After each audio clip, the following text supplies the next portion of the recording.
All right, I guess we can start. Hi everyone. I'm Nikolai Kondrashov, and I'm an open source developer. I work at Red Hat. I also do electronics and embedded as a hobby. And I'm that font is wrong, maintainer of Digiment. But let's hope this works. So we don't have any amplifications. I'll try to speak louder. Okay. So I'm a maintainer of the Digiment project, which this presentation is all about. So generic tablets. What are generic tablets? What I mean by that? Basically, any graphics tablets which are not made by Wacom, because many think that Wacom is the only manufacturer there is, which is not true. And those generic tablets are mostly manufactured and built by original equipment manufacturers in Asia. Then they are rebranded and sold under many, many different brands. And this list here is maybe a half or a third of the names that you can find.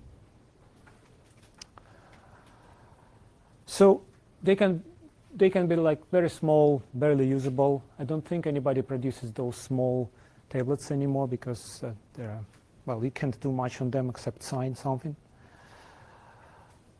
There are tablets which are barely visible on this screen, which are very cheap, and you can do a lot with them, and they are very popular.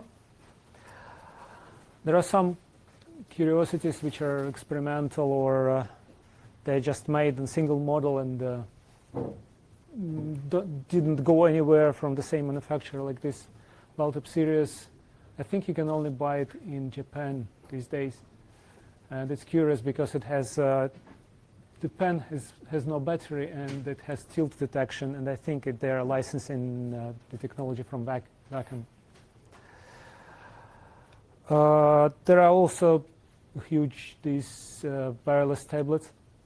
For example, this one is not supported by Linux at the moment. And there are even tablet displays. This one is 27 inches in diagonal and has tilt detection. I don't even know if Wacom produces anything that big, like any Cintiq or anything. And this costs like just $1,000. So why do these things? Why make drivers for them, and why care about them if Wacom is usually better? So the reason is that plenty of people can't afford Wacom, especially people in poor countries, and people who just try their hand or try to become an artist or just want to see what it's all about and see what will happen. Students, of course, in schools. But for me, it was, and those are the same people who would run Linux instead of buying Windows and all the graphical applications that go there. So for me, it was mostly for fun. So the Digiment project was founded in 2008, and it focuses on making the non-Wacom graphics tablets work on Linux. And that was mostly me, but there were people coming and going and staying for a shorter or longer time.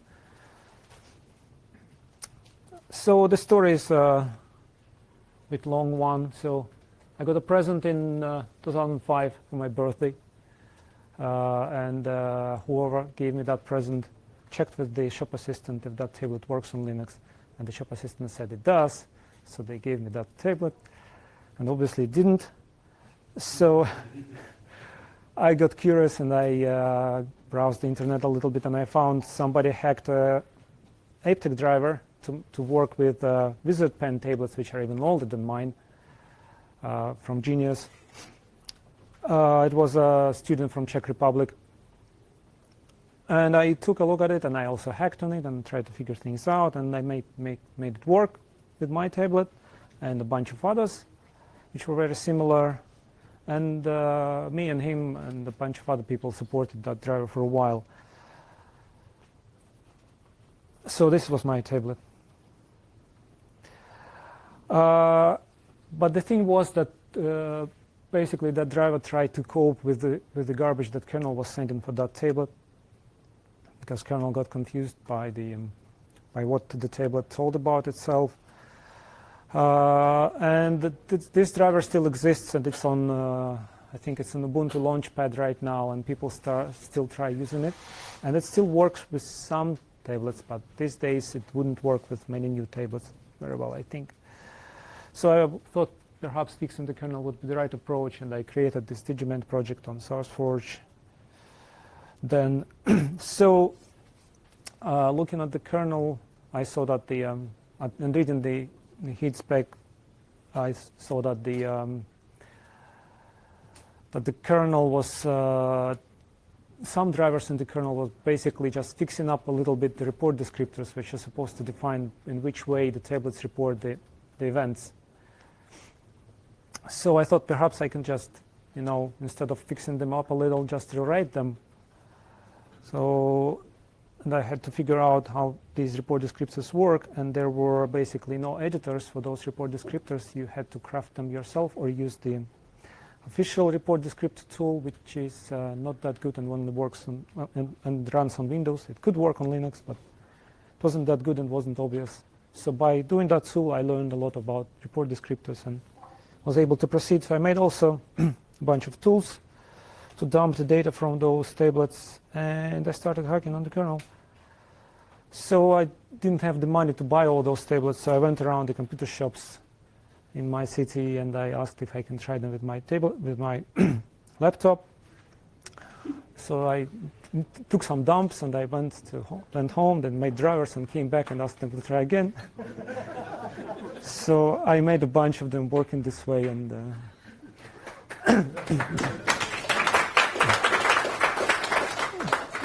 general advice on that thing, just go into a big shop like MediaMarkt. Actually meant to a MediaMarkt, or branch shops like the franchises. They don't usually care much. They say like, I want to try this tablet. Can I try? And they have them on display, like lying there. So you just plug them in, or you can do it with another device, like any input device, most likely. So yeah. After this, I was publishing those kernel patches and saying that you can make them work this way. And I had to build my own kernels or like put the patches out because there was only that way. So people started coming asking if I can make other tablets work. And I talked to some people like we exchanged emails and made them work. I sent them patches or upload the kernel somewhere, and they would test it, and then we would come back and then test it. It was obviously pretty tiring sometimes. I also wrote to the manufacturers of some of those, like the actual OEMs, and I got a response from Valtop, and they sent me 3 tablets. So I made drivers for those. In 2014, it became obvious that SourceForge wasn't a very good place to host your open source project anymore, and their servers deteriorated and was going down, so I moved to GitHub. And then a nice thing happened. The kernel started supporting out of 3 heat tablets, drivers, and I asked for a little bit more support so that I can do my thing with them. So it became possible to make an out of 3 driver package, which I did, and got more tablets supported, and some people came and contributed. So by 2016, it became like, same thing all over again. Like, all those tablets are in some way the same, at least they look to me already.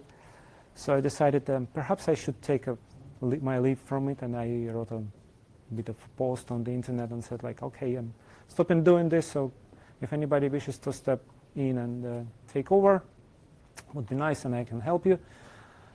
So several people showed up and said like they are really interested and they would like to help, but I told them what they can start looking into, but I haven't heard from them since. Maybe one insistent person wrote to me several times, but then they eventually disappeared too. But at the same time, there were people coming like and contributing for their own tablets or just doing their thing. So in 2017, one Japanese company wrote to me and said like, we are selling those cheap PCs with these cheap tablets running Linux to people who don't have much money in Japan, and we're really sad that you stopped doing this. Can you continue, and we'll help you with the help of one of the OEMs. So I thought about it for a while and said, okay, we can think of something. And then later there was another company who needed a driver for a specific tablet for their product.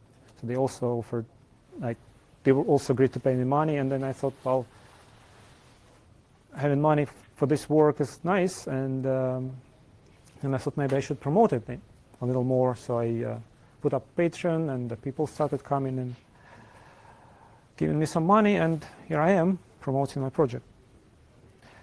So why don't these tablets work right away?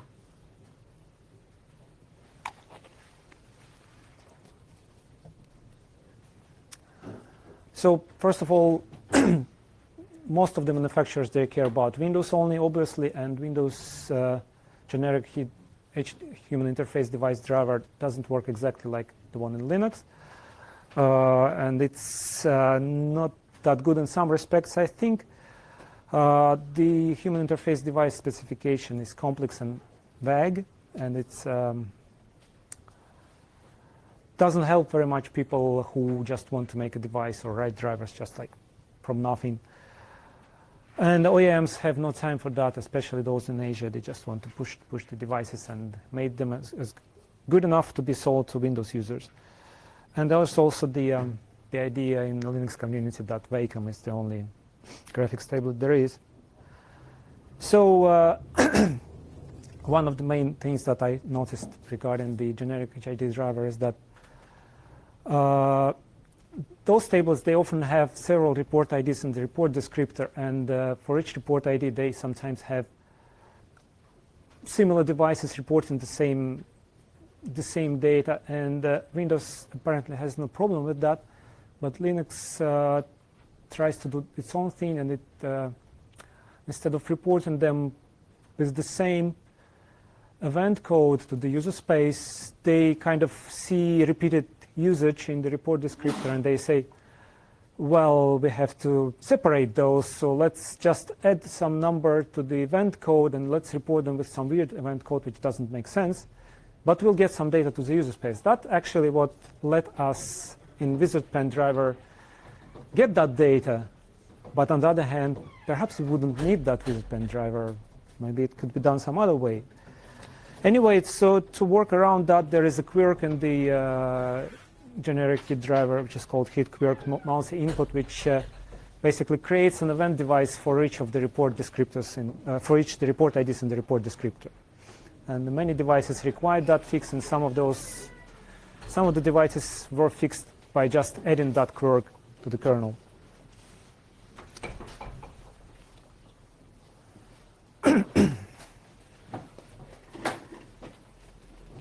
So what I noticed in the report descriptors of some of those tablets as they became bigger and bigger and they gained resolution is that the manufacturers started limiting the logical extents to 16-bit signed integer. So they don't go higher than 32K. And that was repeated across several models. So I suspect there is some problem with the default, with the generic HID driver in Windows, which prevents them from using 32 bits integers, which are, you can do that in report descriptor.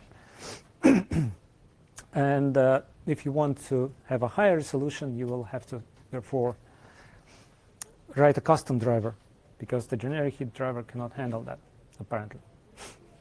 So then there's the human interface device specification, and it's 97 pages of description of the report descriptor language, which allows you to specify which bits will mean this or that and how to parse that data.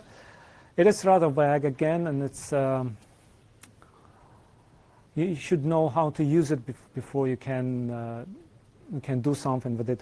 You should know what you want to say, rather, and that's why there are 767 pages describing how to define specific devices like CRT monitor controls, or joysticks, or mice, or I don't know, medical devices, or keypads, and everything. For each of those, there is a few pages or a document describing how you should use that language to describe that device and what these particular bits will mean.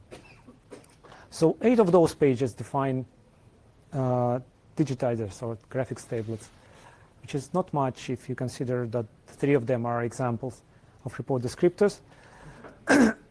And it looks like the USB implementer forum is not working here very well, and it looks like the designers of those drivers or devices, they first make a driver, then a device, and then just describe it and submit that document for implementer forum so that they can get a certification back. And they pay for that, so it's hard to argue with them from the perspective of the implementers forum, but it's just my guess. I'm not a member of USB implementers forum. So the official report descriptor tool that the USB.org has runs on Windows, as I said before, and it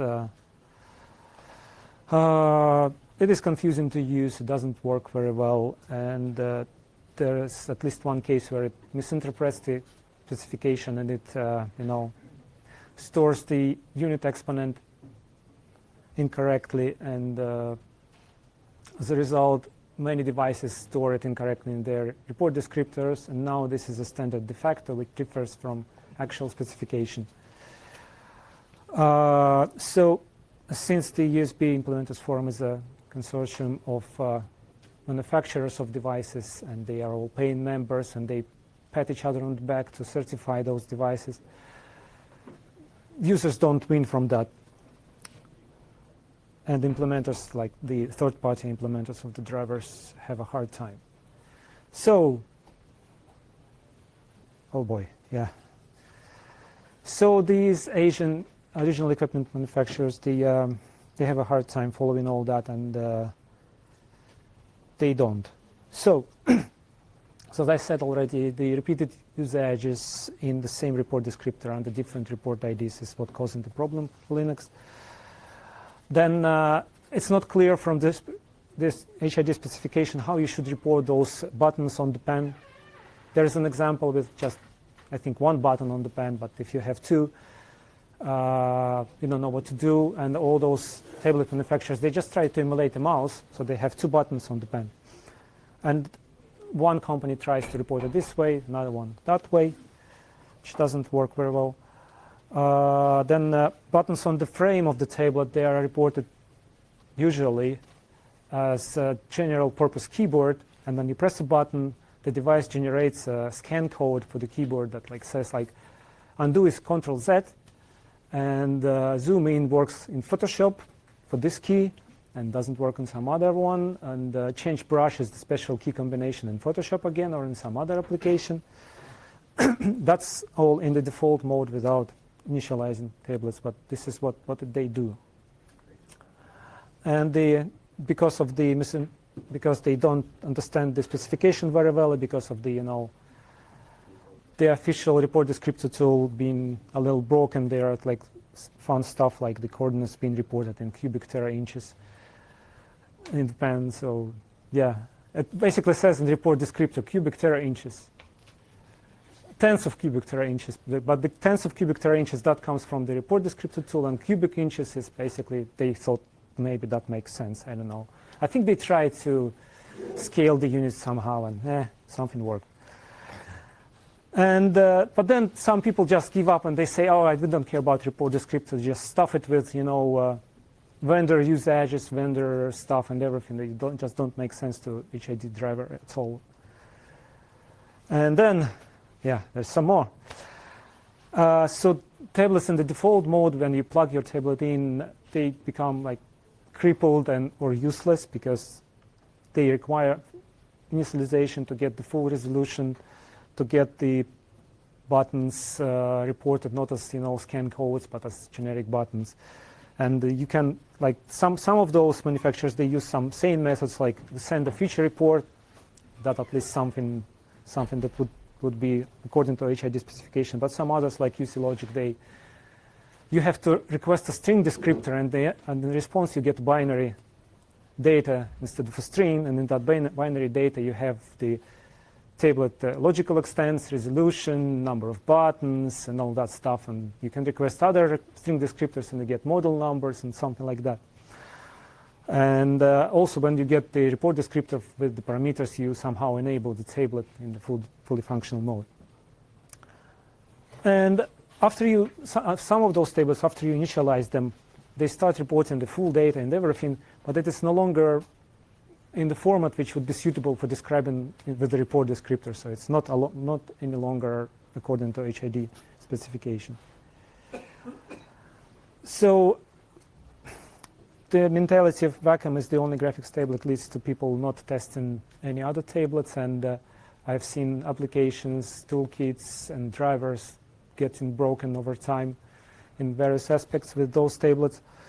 And the tablet which has tilt detection, basically the stack, when I got to the first one, the input stack wasn't prepared for anything except Wacom, and the whole stack didn't actually care about what those numbers were regarding tilt, and they just somehow adjusted their applications and everything. And when I asked around, what does that mean? And everybody said, well, I don't know, maybe angle, maybe something. And I actually tried to measure input from one of the Wacom tablets, and it was interesting because there was certainly some processing done somewhere on the way in the Wacom stack, and I had to adjust the input from that one tablet which reported tilt to look like Wacom so that it would work.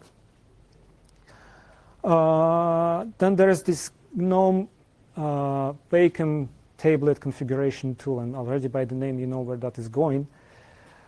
There is no generic, like just a tablet configuration tool which is any good, only Wacom.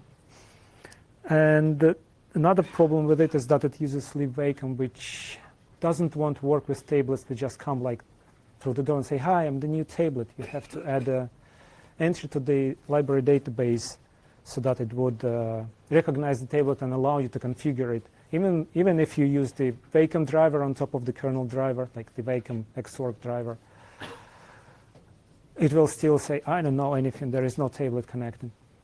But you can configure that tablet then using the command line tool, which is not convenient for everyone. So if you work on any of those, on a driver or on an application or on a toolkit, get a couple of those tablets and just keep them around and test from time to time. It will help. So we have the out of tree driver package, which is called Digiment kernel drivers, and it's very nice to have that because it's much easier to get it to users, and for users it's much easier to install it than a full kernel or patches to the kernel. And it's faster to develop, and it's also easier for people who never coded for kernel, just get it and start hacking at it and just say make and make install, and then you can play. It is a bit of a hassle to sync with upstream because some parts have to be different. And we only keep modules which we need there, which we have newer drivers for. And we try to keep all the difference minimal. Although when you need to do some kind of refactoring, that becomes hairy, which is the case right now. We have to copy some private definitions from the kernel and add some compatibility macros, but otherwise it's possible, and in general very nice to users and developers. There is one thing, one trick to it, in that if your custom driver that is out of tree already has custom driver in the stock kernel, then you can just use modprobe to override it and say refer the driver from the extra directory to your out of tree driver. Then it works fine, but otherwise the generic HID driver has a list of those vendor and product IDs which have a custom driver, and if your tablet is not there, then the generic driver never lets go and just says okay, I'll be handling it then since there are no custom drivers. So we have a bunch of UDEV rules in the script which checks if there is a out-of-tree driver installed which handles those tablets, and then rebinds it using the SysFS. So, make them work.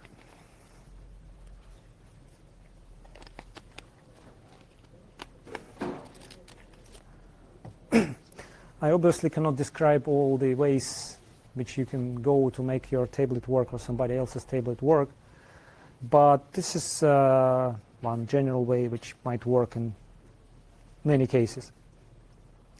So first of all, you have to find out your device parameters, what it can do, what it can report. Then you have to figure out if there is any initialization necessary, and then go back maybe one step and then repeat. Then I would recommend going with writing report descriptor instead of creating all the event codes for yourself and the driver. And you might need to tweak some input bits so that they would fit the report descriptor better and the kernel events, tidy up event devices and contribute. So here's in detail. So to find out device parameters, you can just dump the reports that the tablet sends and see what the possibilities are, what happens when you press this button or that button and move your pen this way or that way or press it, and everything. That's very interactive and helps a lot. This way you can find the maximum minimum coordinates and the pressure range and the tilt if your tablet has it. If this tablet will require initialization, then you might have problems like your resolution will be limited and your range that you find this way will be different. Then you need to do initialization and then check it again, and then also read the seller or manufacturer specs, because they might sometimes be different with what you see because you haven't initialized it or missed something, but they can sometimes be different because manufacturer is a little bit, like with the pressure, resolution, and sometimes, or some things happens. And then you will need also to find the drawing area size so that you can derive the resolution from that. The physical resolution, how many lines. So here's an example of the dump made with USB heat dump on the for a Xeon tablet in default mode, as is, you would plug it in without a driver. And you can see that the pen events are reported with report ID 9.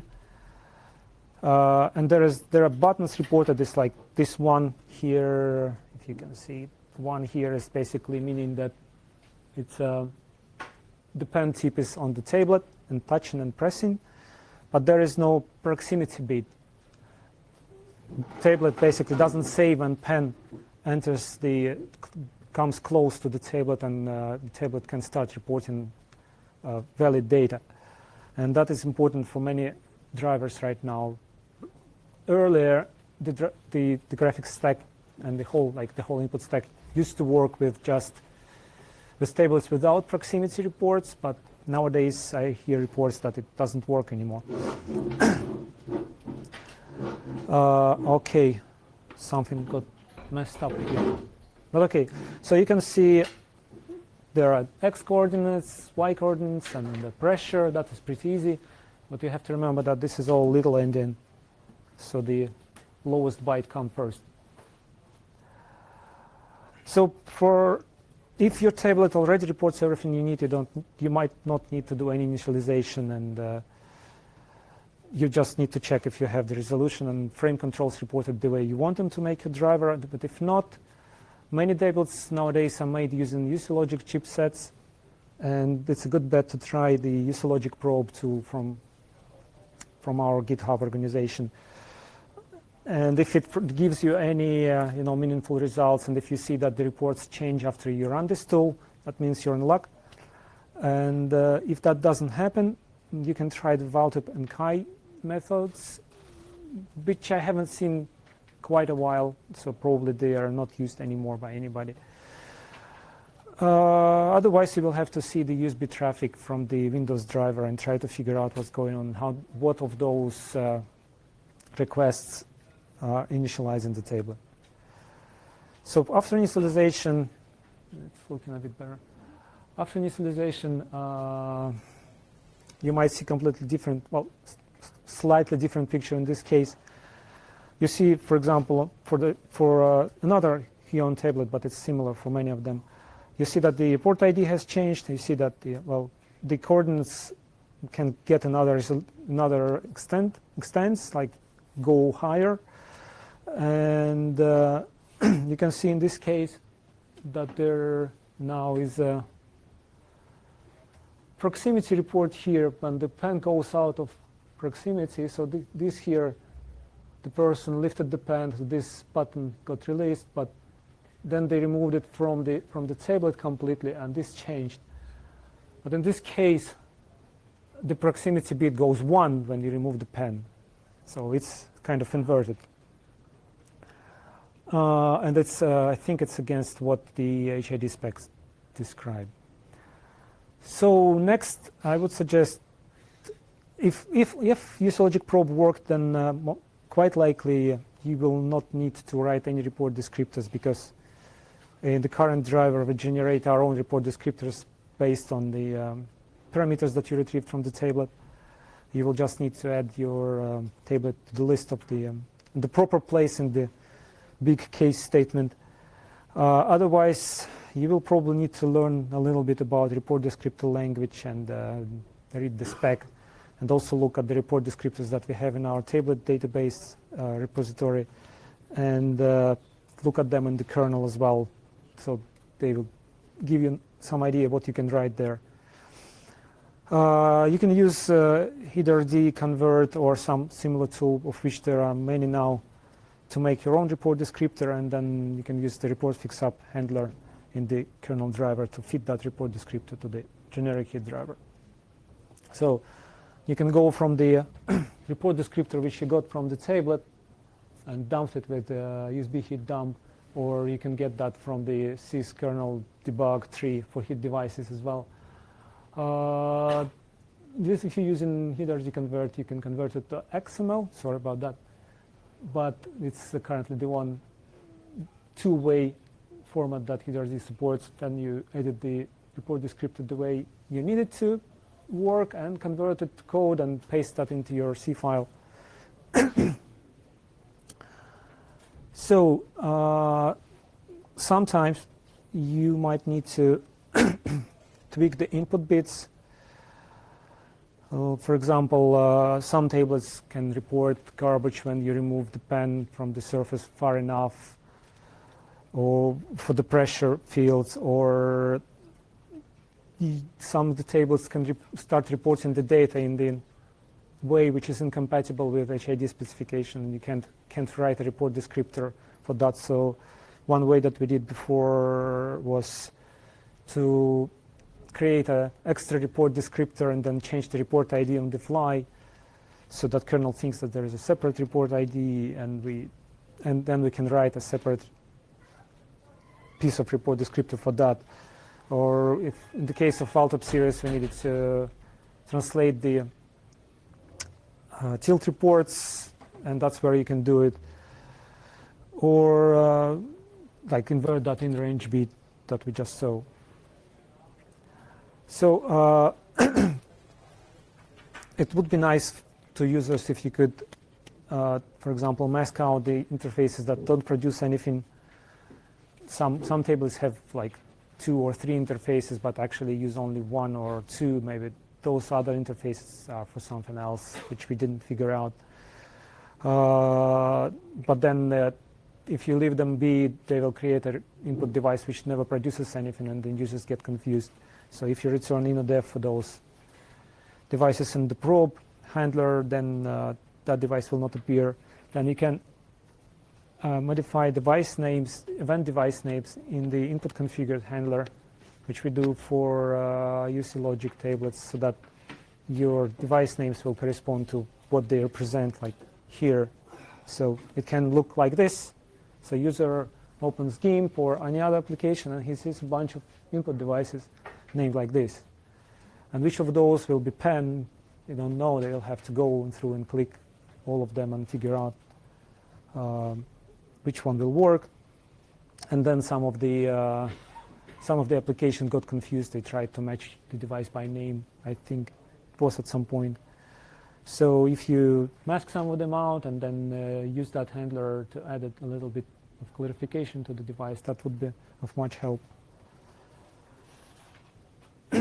So you can contribute to document kernel drivers when you make your tablet work, and this way you get feedback faster and get to users faster, and you'll generally be able to make your driver faster. You can contribute to the kernel directly, of course, but in either case you will need to follow kernel coding style and keep changes and commits nice and clear and logically separate.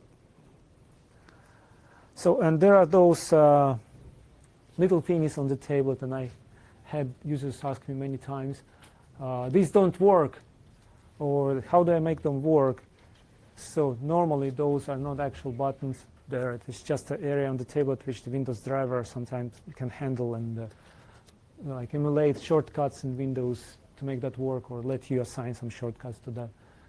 I think they are genuinely useless because you cannot feel them on the surface of the tablet compared to those actual buttons there. So you'd have to look on the tablet and then look on the screen and on the tablet to see what's going on. So don't bother about those. Those are just gimmicks that manufacturers put like to sell more tablets. So that's all, I think, except if you really want to, you can become my Patreon supporter and get those nice stickers here right away. So thank you, everyone.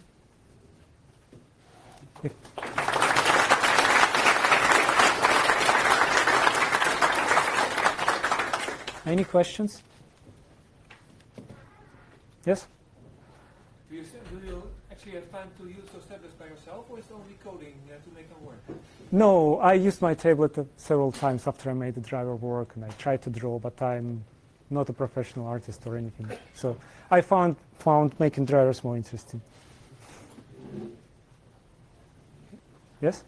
You just go out and buy drivers, what fraction of things actually work at the moment? I guess you've got a list, presumably, so we can check first and then buy stuff that works. Yeah, there is this website here where there is a little database of tablets which are supported and with versions of our drivers and the upstream kernel which support them. So that might help. In general, yeah, there's also like some things that the manufacturers do. Be careful about that. For example, they change the inside sometimes, so they don't change the name, or they might change the name but slightly.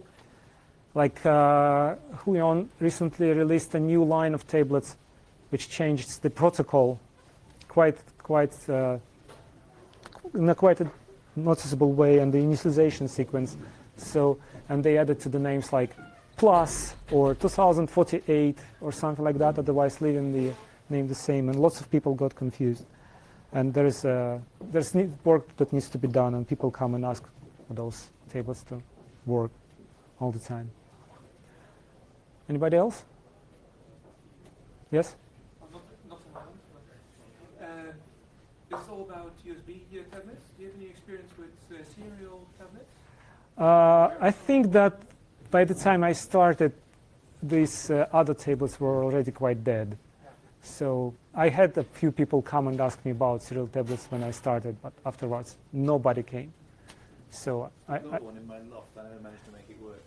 And I think the digitizers on convertible laptops are also often serial devices, but maybe they don't always make them. I don't know. Anybody else? Yes? Those applications, the driver is of course very important, but then if there is an interface to the application to use this in the standardized way, yes, there are plenty of interfaces. There are interfaces in the toolkits, like in GNOME and in Qt, for that, which you can use. I have never used them. Well, I had time to look at them when something broke, but it was quite a while since something broke in a toolkit, so I don't remember how they work. You can talk to the Xorg directly, for example. I don't know. There should be some APIs to do that. Yes? Do all the tablets position sensing without actually touching, or does some of them only work when you touch? Look, I've seen you can kind of hover over the top when the cursor moves, Yeah. and then you press, but they all do that like that. The most tablets detect the pen when you hover, and you don't touch that to move the cursor. And some drivers, like the lib input driver, for example, recently at least added the filtering of very slight touch, and it doesn't register. If you touch the surface a little, it doesn't register a button click. So you can kind of drag it a little bit and then press harder to make it work. Anybody else? Okay, thanks everyone.